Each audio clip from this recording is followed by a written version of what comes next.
Dimanche 25 juin 2023, Paul et les Éphésiens. nous vous accueillons de nouveau sur votre chaîne L'Aventure dans la Parole.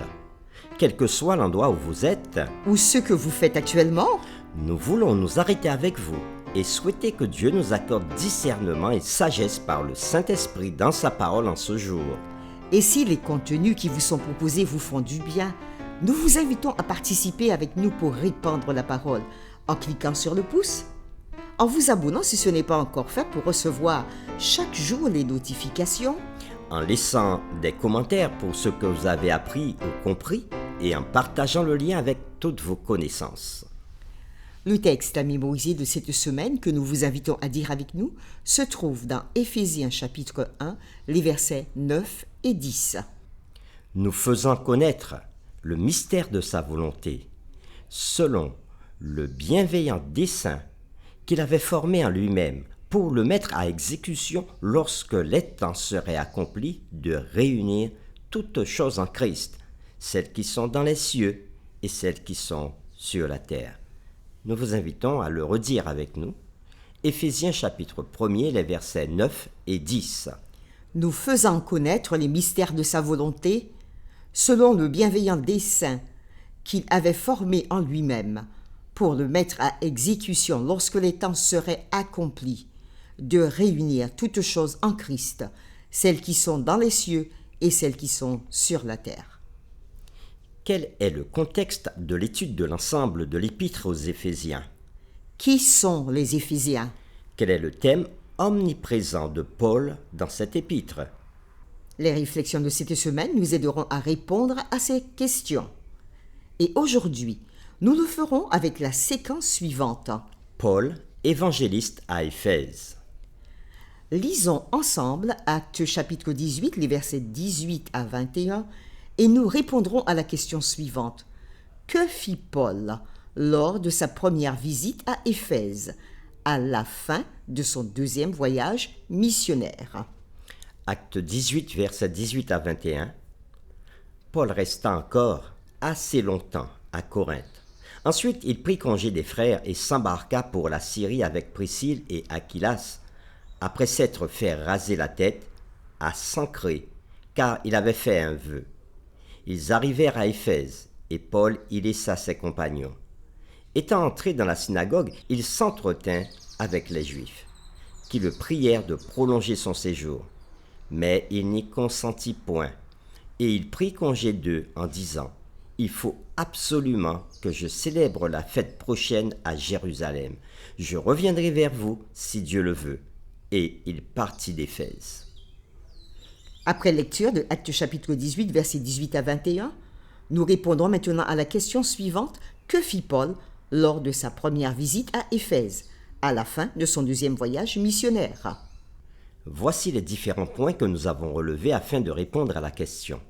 Après son départ de Corinthe, Paul se fait raser la tête à Cenchréa, car il avait fait un vœu. Ils arrivèrent à Éphèse, et Paul y laissa ses compagnons, Priscille et Aquilas. Puis, Paul entre dans la synagogue et il s'entretint avec les Juifs. Ensuite, les Juifs le prièrent de prolonger son séjour, mais il n'y consentit point. Et après, Paul prend congé des Juifs, car il dit qu'il doit partir parce qu'il veut célébrer la prochaine fête à Jérusalem. Mais il promit en disant « Je reviendrai vers vous si Dieu le veut ». Et là, il laisse Éphèse. Paul passe par Éphèse lors de son deuxième voyage missionnaire. C'est une étape qui le conduit vers Jérusalem où il veut passer la fête. Mais il s'arrête pour prendre contact avec ceux qui adorent dans la synagogue et ainsi, c'est un premier état des lieux qui se met en place. Éphèse était l'une des plus grandes villes de l'Empire romain, avec une population d'environ 250 000 habitants. C'était la capitale de l'une des provinces les plus riches de l'Empire, la province d'Asie, qui couvrait une grande partie de ce que nous connaissons aujourd'hui sous le nom d'Asie mineure. À l'époque de Paul, la province connaissait une période de croissance et de prospérité. Ville portuaire, Éphèse était également au carrefour d'importantes routes terrestres. Quelles sont les croyances qui étaient véhiculées à Éphèse? Alors que le peuple adorait de nombreuses divinités dans la ville, le peuple était polythéiste, Artémis, considérée comme la déesse protectrice de la ville, était suprême. Son culte était au centre de cérémonies civiques, de jeux sportifs et de célébrations annuelles. Artémis était aussi appelée par les Romains Diane. On peut le voir effectivement dans Actes chapitre 19, le verset 24. Un nommé Démétrius, orfèvre, fabriquait en argent des temples de Diane et procurait à ses ouvriers un gain considérable. De même, il est dit dans Actes chapitre 19, verset 35, « Cependant, le secrétaire, ayant apaisé la foule, dit « Hommes Éphésiens, quel est celui qui ignore que la ville d'Éphèse est la gardienne du temple de la grande Diane et de son simulacre tombé du ciel ?» Paul va retourner plus tard à Éphèse pour son 3e voyage missionnaire. C'est ce qui nous est dit dans Actes chapitre 19, versets 1 à 12. Et cette fois-ci, il y resta 3 années. Nous trouvons cela dans Actes chapitre 20, verset 31. L'apôtre Paul s'était consacré de manière significative à Éphèse, avec l'intention d'y fonder fermement le christianisme. Lisons Actes chapitre 19, versets 13 à 20, et nous répondrons à la question suivante. Quel est l'événement étrange qui avait conduit à une révérence généralisée pour le Seigneur Jésus à Éphèse? Acte 19, le verset 13 à 20. Nous commencerons pour mettre dans notre contexte à partir du verset 1. Pendant qu'Apollos était à Corinthe, Paul, après avoir parcouru les hautes provinces de l'Asie, arriva à Éphèse. Nous continuons au verset 8. Ensuite, Paul entra dans la synagogue où il parlait librement. Pendant 3 mois, il discourut sur les choses qui concernent le royaume de Dieu, s'efforçant de persuader ceux qui l'écoutaient.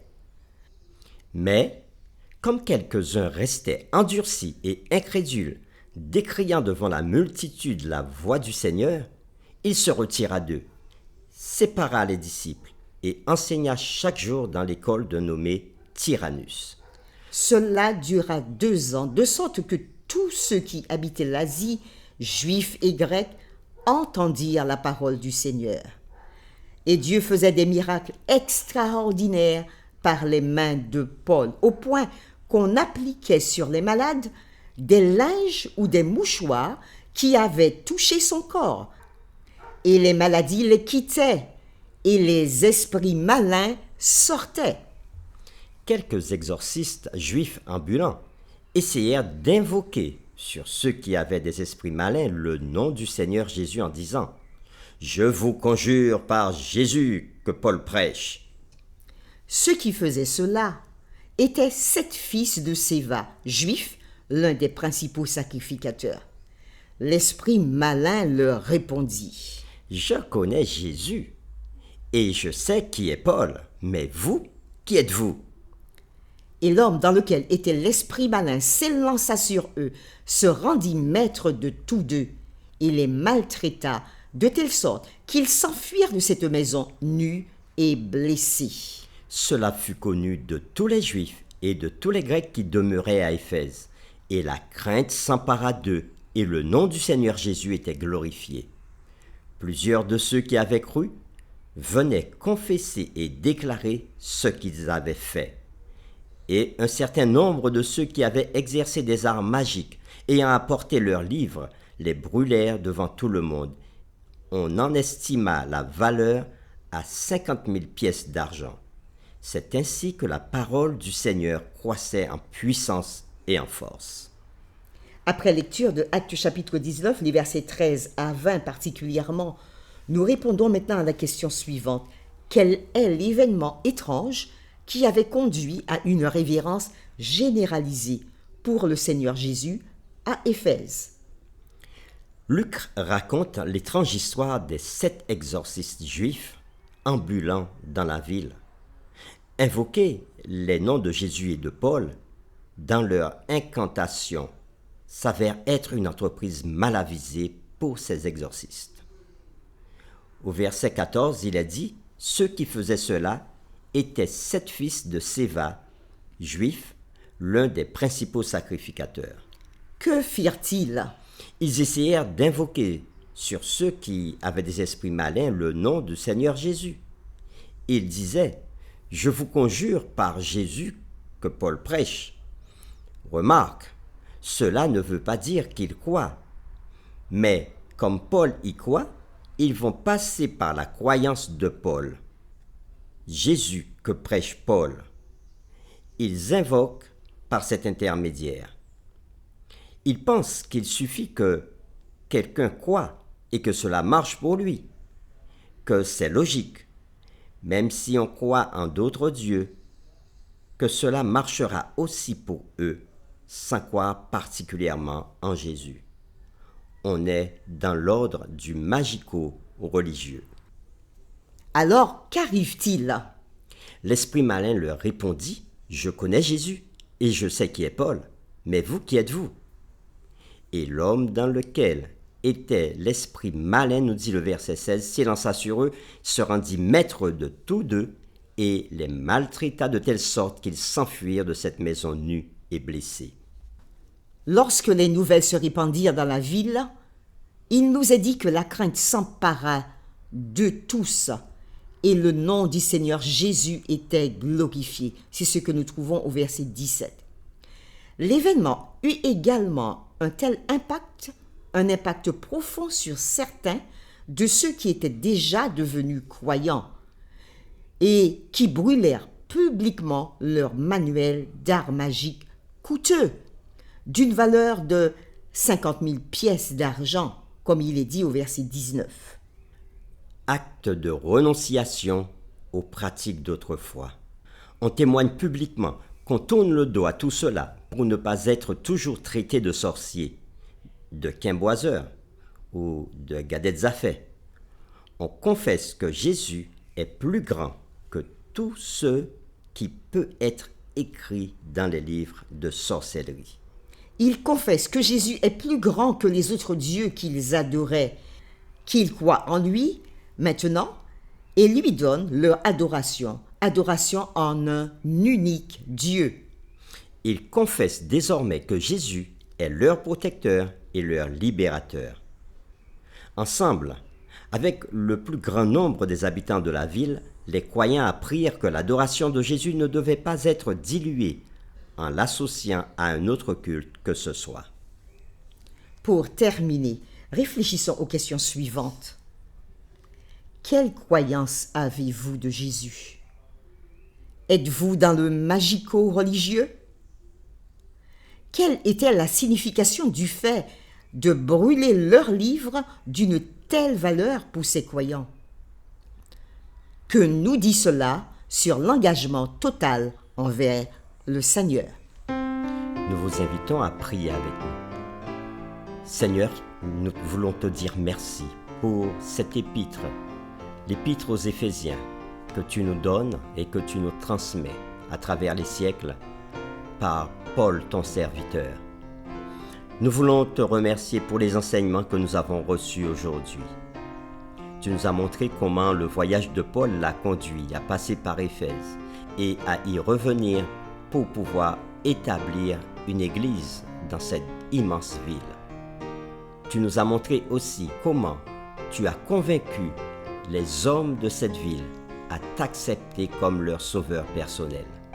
À travers une expérience qui, au départ, est négative, les hommes ont pu reconnaître que le culte des divinités païennes n'est pas plus grand que reconnaître en Jésus leur Seigneur et Sauveur, et qu'il fallait venir à Jésus directement sans passer par un homme quelconque. Oui, tu nous as montré aussi comment des hommes qui étaient convaincus ont mis de côté toutes leurs pratiques magico-religieuses en brûlant leurs livres pour venir à Jésus et l'adorer comme seul Seigneur et Sauveur. Merci pour cet enseignement. Permets que cet enseignement puisse aussi trouver un effet favorable dans nos cœurs dans le cœur de tous ceux qui écoutent, afin que, s'il y ait cette sorte de pratique magico-religieuse, qu'on puisse délaisser tout cela et mettre Jésus en avant. Merci pour ces enseignements que tu nous donnes une fois de plus. Nous t'avons prié au nom de Jésus. Amen.